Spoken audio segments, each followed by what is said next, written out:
Every day there is something unjust, so we are tired, we are sick of that.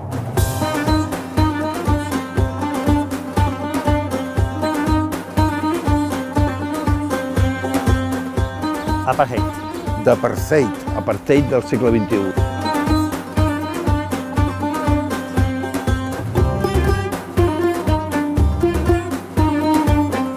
Peace now, there's no peace now. The funny thing is that if we want to end the occupation, it can happen like this, tomorrow.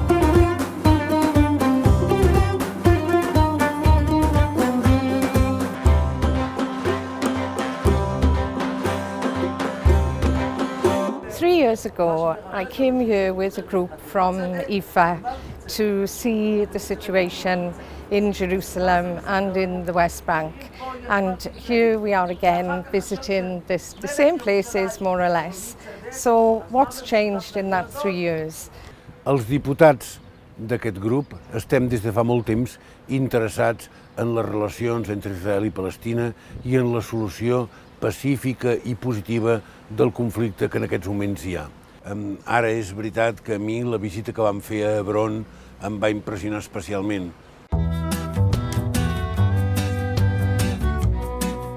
Avihai, a former Israeli soldier, now works for the NGO Breaking the Silence. He is our guide through Hebron, the largest Palestinian town in the West Bank, and the only one with an Israeli settlement within the city. This has completely changed the face of Hebron. So all this ghost town that we see around us is not, a result of, natural disaster or anything like that.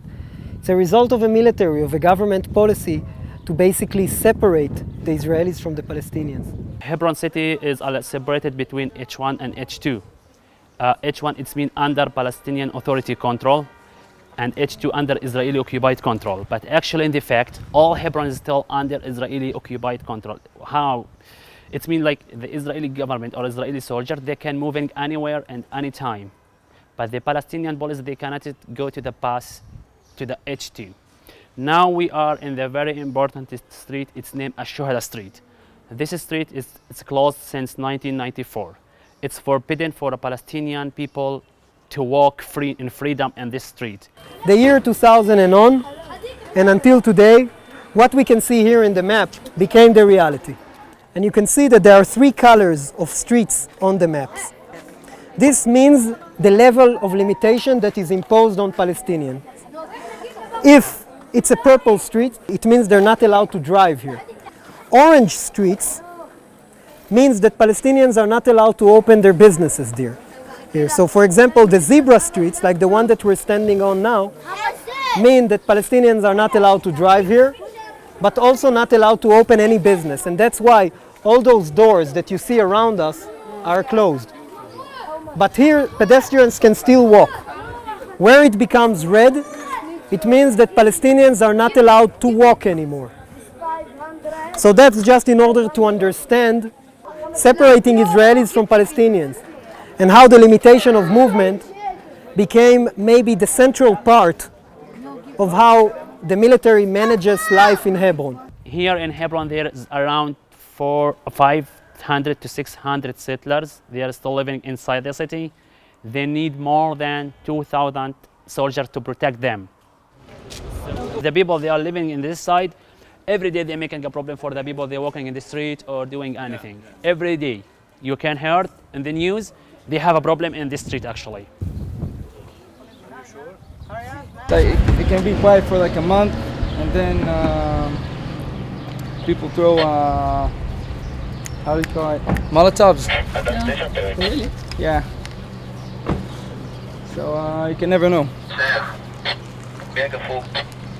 És territori al mig d'Hebron reservat exclusivament per a israelians jueus. I això em sembla que dificulta molt el conflicte, entre altres coses perquè aquesta ocupació d'Hebron sí que té un marcadíssim caràcter religiós, cosa que no té en altres llocs del país. Before this became a ghost town, here used to be the Waqf offices and the head engineer of Hebron. This was a part of the city center. And if here anyone he wanted to go to the hospital, they're not allowed for him actually. not allow for ambulance to arrive here to take him to a hospital. There is only one family that still lives in this compound. They actually live in this building. And the reason that they live here, it's actually two women. One is called Sahar. She is deaf. And she lives with her sister, who's also deaf, and one of her children. Her husband moved to H1 because that's the only place that you can work.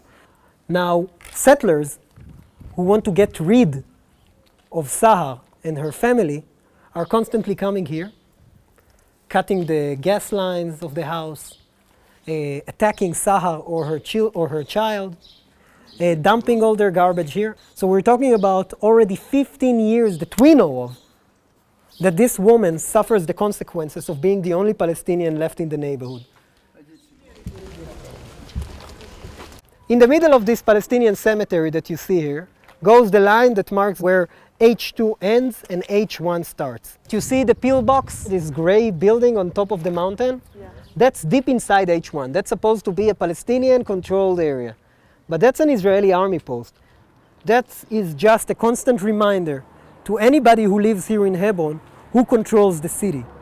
So security is not really what many of us would think when we're talking about how things work here in Hebron. The settlers, especially in the last year, decided that their reputation of being, the wackos with the M16 doesn't serve them anymore, because now they're in power. So they're trying to somehow normalize Hebron in the eyes of the public. And first of all, they're trying to provide an alternative narrative, for example, to the Breaking the Silence tours. But that's a very good place. I'm actually quite happy that they put it, because it always reminds me that this is a stop I need to do on the tour. Because if you'll take a peek through the cracks, you'll see what's left of what used to be the Palestinian meat market. Al pinui yeshuvim naharog Aravim, for the eviction of settlements will kill Arabs. And this one over here says laharog Aravim, to kill Arabs. Now, all of these are Palestinian shops, yeah? And all of this used to be covered with graffiti, but the settlement itself painted all the doors where we came from, again, in this attempt to normalize the settlement, to make it look like it's all great and good and nobody wants to kill anybody. And I apologize that I'm being so cynical, but after 7 years that I've been guiding those tours and nothing changes, then I guess irony is the only way to stay a bit sane.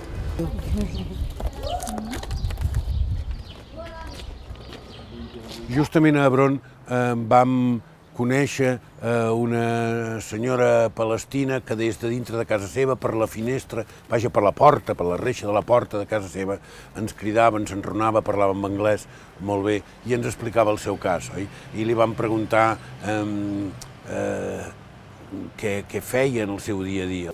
You see, I'm locked here. I'm not allowed to use the street. If I do want to visit my brothers, my friends, my family, I need to go all the way around. I used to buy things here, just around the corner. But I go from the other side. Why? Why do I need to suffer just to live? This is the main street in Hebron. It connects the north to the south. Yeah. But as you see, it's empty. It's only Israelis and internationals that use it. Us as Palestinians living here, being born here, even before Israel, we are not allowed to use it. And this is injustice. You remember Hebron, how it was? At least this street, I remember when I used to go to university, it was full of life. Yeah, I went home late at night, like 9, 10 o'clock, and it was still working. Yeah, it was still full of people. It was safe. But now during the day, there is nobody. Yeah, and I used to go and buy things just around the corner from here, not far away. To get a taxi, to get the service, to get transportation, just around the corner. But now I need to walk maybe 15 minutes at least to find transportation. You see, this is the cemetery. My family are buried there. My grandparents, my relatives are all buried there. It's just crossing the street to go and visit, but I need to go about 45 minutes just to get to the cemetery. El conflicte és viu en ella. Per què? Perquè sobretot hi ha un problema de colons. I put the cage just to protect my house from the settlers. They many times try to climb up into my house. Every day they come and bang at the door. They throw stones till now. Children or also adults? Both ages, yani children and adults. If the Israeli government does stop the support to the settlers, we can live in peace. I do not mind having a Jewish person being my neighbor. It's not a problem to me. But it is a problem when this Jewish person causes trouble to me and tries to force me out of my country. Recordo que li vaig preguntar, i vostè per què no se'n va? Diu, me n'hauria d'anar. Per què me n'he d'anar? It's our house, it's our country, it's our land. There's no good reason for us to leave. People call it a ghost town, and it really isn't an exaggeration. And yet, when you walk just up the hill there and you go through the checkpoint where the soldiers are, you come out into the town, the Palestinian side.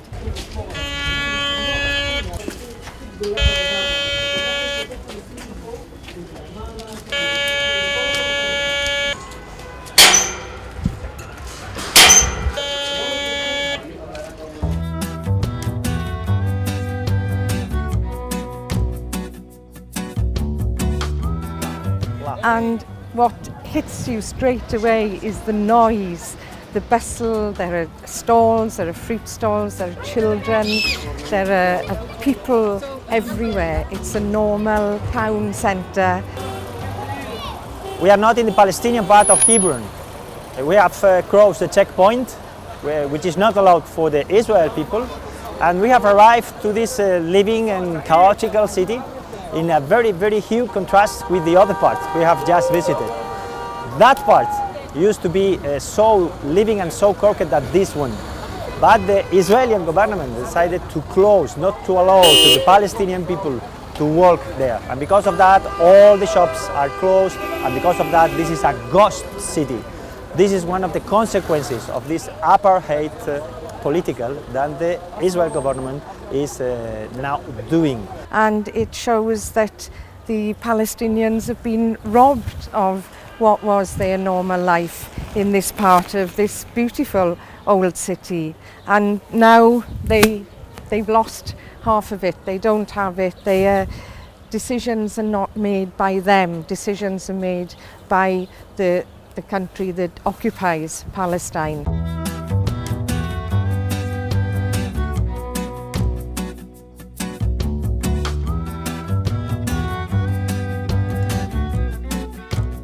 In Tel Aviv, we meet the Israeli organisation Peace Now, a campaign group with the aim of promoting a two-state solution to the Israeli-Palestinian conflict.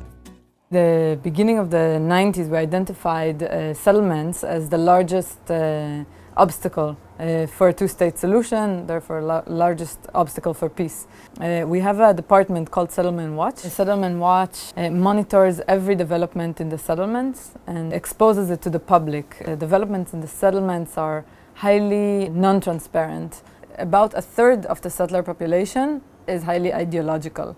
They live usually in the settlements, places that are probably going to be evacuated in the framework of an agreement, but there are two other social groups living in the settlements. One is the ultra-Orthodox, and they are not ideological. They're there because they can live in a community of ultra-Orthodox, and the other group is what we call cost of living settlers.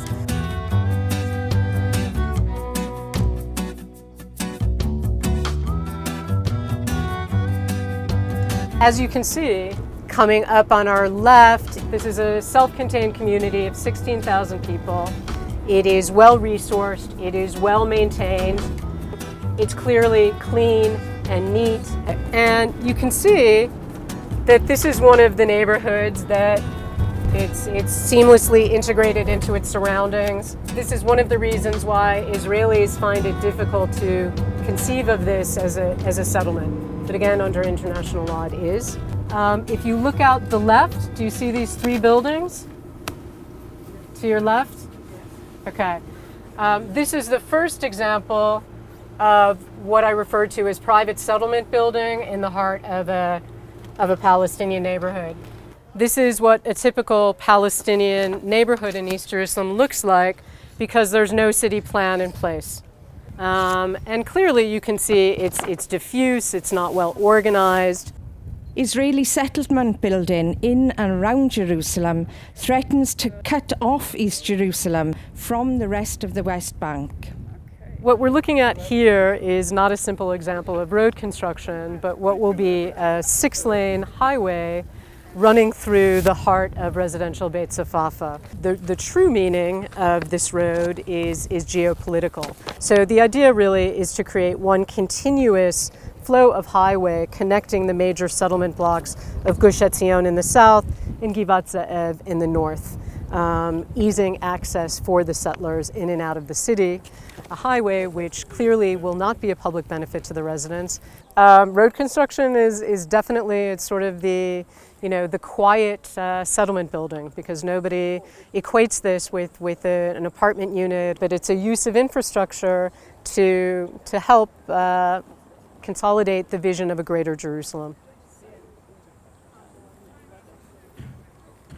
So right here, what we're looking out at is the old city, and you can see the Golden Dome of the Rock and Al-Aqsa. To the right of it, you're looking at the Mount of Olives, which it's really important to note the history of the Mount of Olives, because that's been a Jewish cemetery for centuries.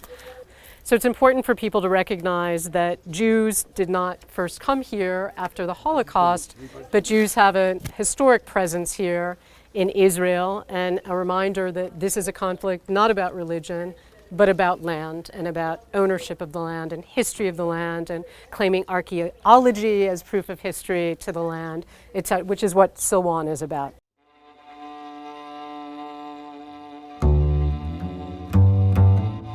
Silwan is a predominantly Arab neighbourhood of Jerusalem that has some Israeli settlers. It's located both around and below the City of David archaeological site, making this a controversial location and potential flashpoint in the conflict.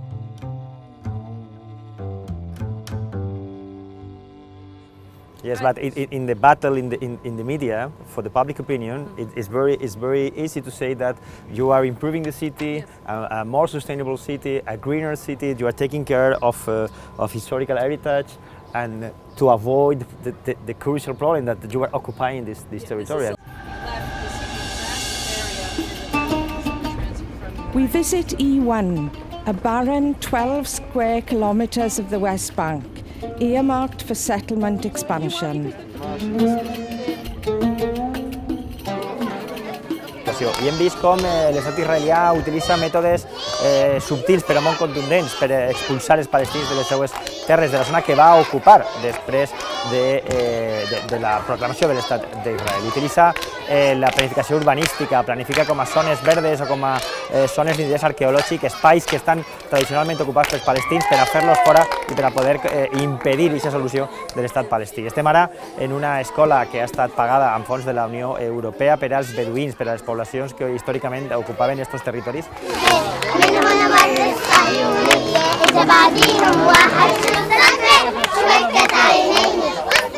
I can't think of a better way to spend money than on children and on giving children a secure present and a better future. And even though we've seen all of the difficulties that they face, it's obvious that this kind of investment from the European Union makes a difference to people's everyday lives. And it's one of the best projects that we've seen here. I ens hem assabentat que l'estat israelià ha fet una ordre de demolició d'aquestes infraestructures perquè considera que poden ser perilloses per als seus campaments, els seus establiments de colonització que estan allà a l'altra banda i que són zones privilegiades amb totes les infraestructures.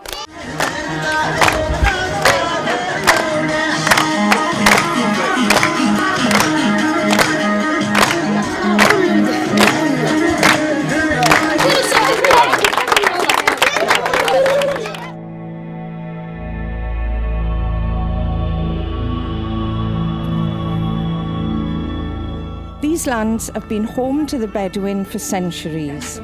We were welcomed to their community at Azar Abu al-Nawar. And it's hard to believe, however many times I hear it, the fact that people are actually forcibly removed from their homes, not as we heard at gunpoint, but because they are not allowed to use the water, they don't have access to services, and so on. All kinds of methods are used to make them move so that the land can be taken for Israeli settlements. Why? Why has E1 always been known as the nail in the coffin of the two-state solution, the deal breaker? Why? Because when we look on the map, as is very clear to see, as we've been evaluating all day in terms of necessary contiguity between Palestinian East Jerusalem and the rest of the West Bank, E1 stands squarely in between the two. Not only that, but it is so large that it constitutes a belt, creates a wedge between Ramallah in the north and Bethlehem to the south. What we're looking at here, this swath of land that really has no aesthetic or environmental or ecological value, no archaeological value, not even green right now, not fertile. This is the place of the Mount Scopus Slopes National Park. So like everything else that we have talked about today, whether it be expansion of a settlement like Har Homa or Gilo, or the establishment of a new settlement as in Givat Hamatos, or road construction in Beit Safafa, or a touristic settlement like Kedem and Silwan, and here a national park, all of it is used as a way of consolidating Israeli control over Jerusalem.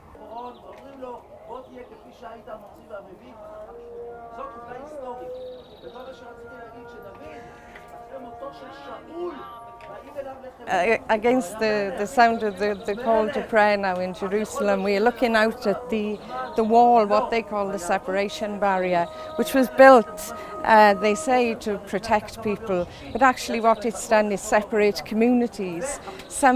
In some cases, separated families. It means that people going to work, children going to school often have to walk for miles around because there are only certain checkpoints where you can cross that wall. It's something that stands as a reminder of the real injustice, the difference between the Israelis and the Palestinians.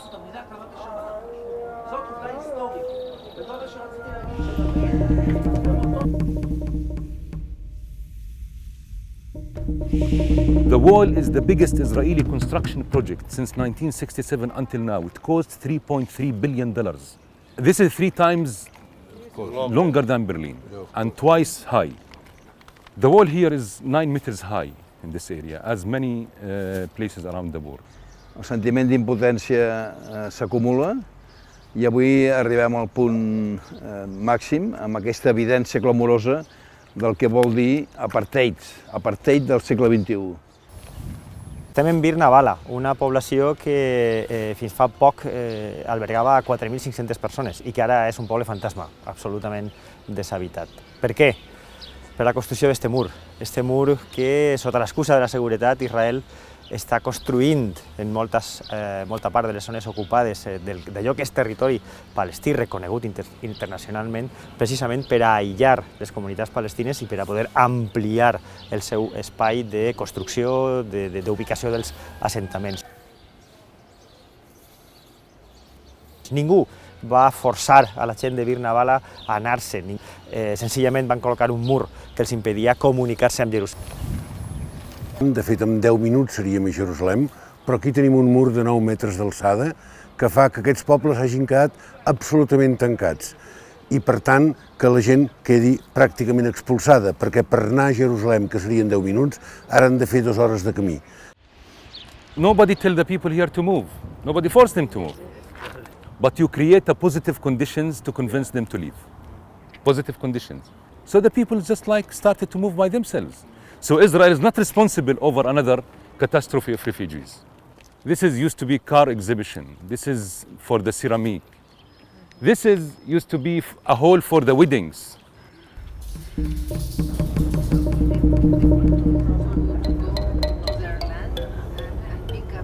This is like some of the houses that became isolated between the two walls and the street even, like, and which is part of the community. And you can imagine kind of life when you are being totally jailed and locked in between the walls and the streets.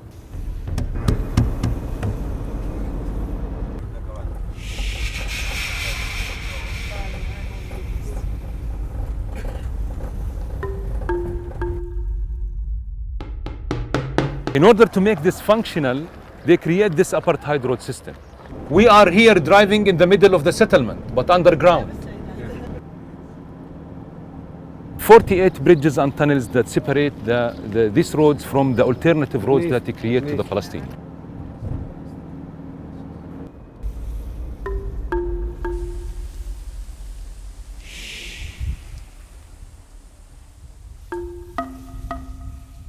És intolerable.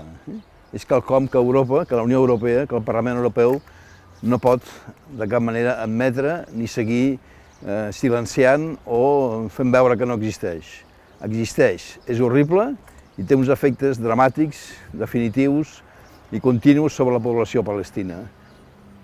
És una vergonya que la Unió Europea no hauria de tolerar. Què estem fent davant d'este mur de vergonya, d'este mur de l'absoluta discriminació d'una part de la població mundial tan important i tan digna de respecte dels drets humans com qualsevol altra? Què fem pel poble palestí? Si Europa realment és el paradís dels drets humans, el que ha de fer és contribuir a enderrocar este mur de la vergonya. What's happening on the ground, what Israel is doing, they are creating a solid apartheid colonial system on the ground, which is like just to drive anger to the people, anger against the occupation, anger against even our political system. So what it needs from the politicians is to see the realities and to listen to the people, because they can't like play and behave like they are living in another continent.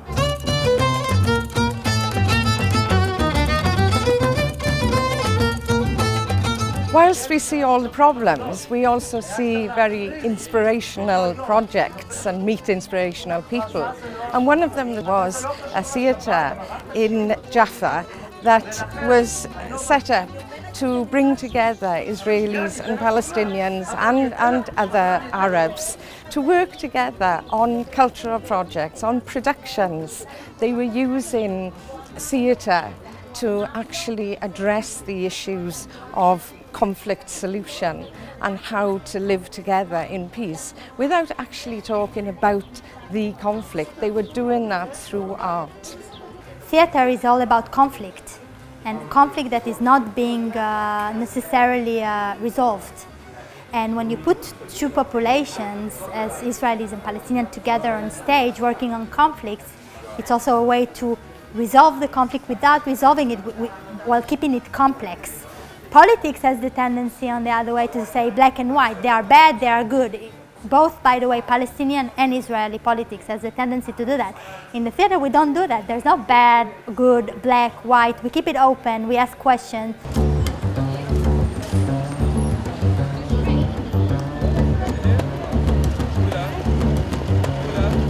We are here in the glorious sunshine in Ramallah. We were delighted that the Minister was able to give us some of his precious time for a meeting, and we had a very interesting hour with him. One of the messages we got was that the European Union can and should be doing a lot more. Of course, we have been pushing for the implementation of the guidelines for actions for suspending the association agreement until the human rights clauses were abided by, and other things which in our political group we've been able to push within the Parliament. But the European Union could play a key role in bringing about peace and justice for Palestine. Just besides the flags of all the countries that have real presence here in Ramallah, in Palestine, that's the work to do is just to do the pass from presence to recognition, and from recognition to peace. That's the way we have ahead. And so we've got a lot of things to think about, a lot to discuss with colleagues at home and in Europe, but certainly a determination that we will do all we can to help. No podem pensar només en les dificultats que hi ha entre palestins i israelians, sinó sovint en les dificultats que hi ha entre palestins ells mateixos i fins i tot entre israelians ells mateixos, perquè nosaltres ens hem entrevistat amb israelians que estan absolutament a favor de la solució dels dos estats en aquests territoris. Però això, si no s'hi va de pressa, es fa cada dia més difícil.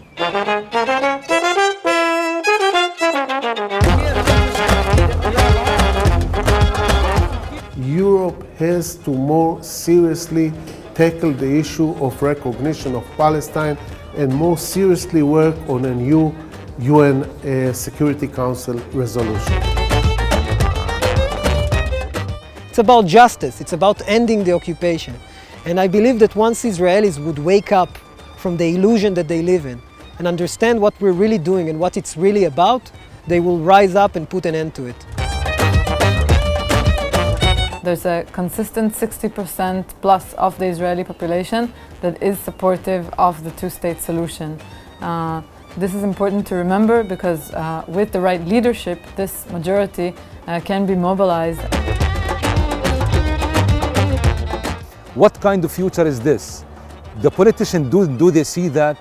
Europe, did they see that? The European Union? You are one of the main partners of Israel.